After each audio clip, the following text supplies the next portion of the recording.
Alright, I've got a real boring one for you guys. It's from the Sydney Morning Herald from the 15th of April 2020. Coalition MPs call for a review of Australia's World Health Organization funding. Alright, there's a point I want to make at the end. So, a group of coalition backbenchers has called for a review of Australia's funding to the World Health Organization following Donald Trump's decision to halt the US financial support to the global body over its handling of the coronavirus pandemic. The US president has announced a freeze on all payments to the World Health Organization pending a review, accusing the United Nations offshoot of being too close to the Chinese government and severely mismanaging and covering up the threat.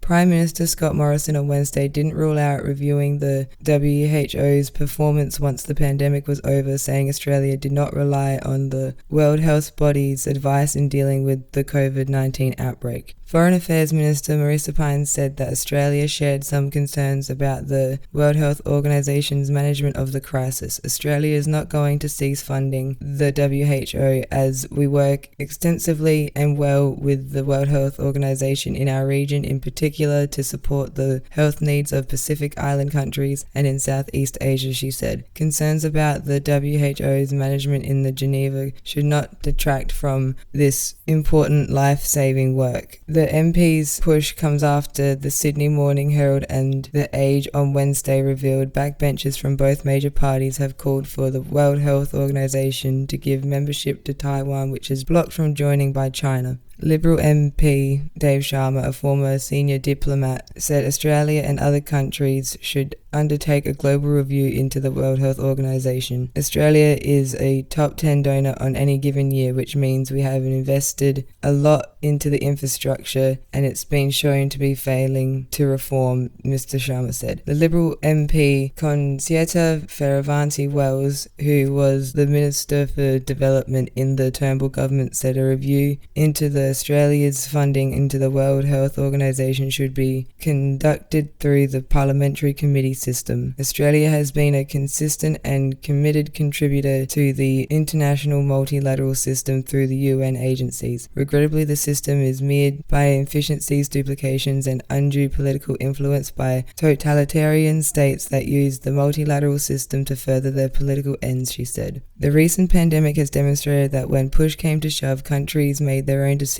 Through its actions, the World Health Organization demonstrated flaws in the United Nations system and why it can no longer function without major reform. It is time for us to be more strategic in where we commit Australia's taxpayer funding. Labor Senator Kimberley Kitching said that the strength of the World Health Organization was only as good as the buy-in from member states. The political objectives of one member state seems to have been given precedence by the World Health Organization, showing us that it is an organization which would in fact benefit from deeper engagement, especially that which reflects our values, Senator Kitching said. What is all that? What is all that? Like, come on. As a trusted leader in the Indo-Pacific region and a good global citizen, Australia should advocate for values-based engagement at a time when this is being severely undermined. What does it mean? Mr. Morrison said Australia declared a global pandemic weeks before the WHO. If we were relying on their advice, then I suspect we would be suffering the same fate as many other countries are, he told 6PR radio station. The WHO also is an organization that does a lot of important work, including here and in our own region in the Pacific. We're not going to throw the baby out with the bathwater. But they, the WHO, are also not immune from criticism and immune from doing things better. So I think we should make sure that continued funding is contingent on a comprehensive review and audit. It is something that a number of nations have an interest in, so I would prefer if it be done on a global level. And that's it. That's the end of the article. Alright guys, this is so easy. So easy. One Google search, one of the first freaking results. Search, when did the World Health Organization say it's a pandemic?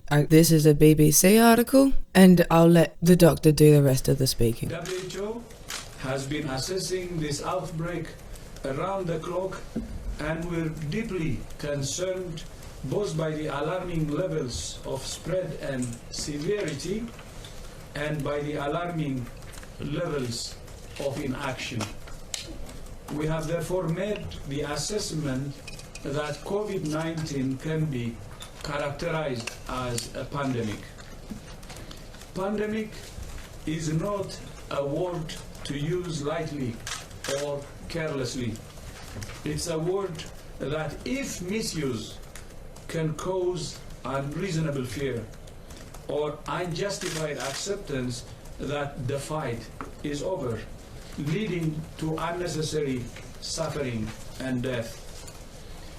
Describing the situation as a pandemic does not change WHO's assessment of the threat posed by the virus.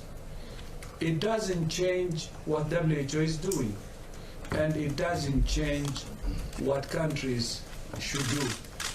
Amazing. You could use that clip and say it's a response to what's happening with America threatening to cut the funding, and apparently we are too. You could say that that's the WHO's response to those recent events, but no, the 11th of March, which I bring up for my next point, which would have to be a question to the Prime Minister, ScoMo. If we were ready weeks before the World Health Organization said anything, so weeks before at least the 11th of March, then why were we letting cruise ships with sick people disembark on the 19th of March? Yep, see, I'm going to make everything about these fucking cruise ships, especially since they're just trying to scapegoat one of the staff members and not hold anybody accountable in any Australian agency that just let them get off at Sydney Harbour. And a few other little quick points I'll make at the end of this. The date of the cruise ship reaching Australian shores, that's from the very end of an article on news.com, a News Corp, a Murdoch website.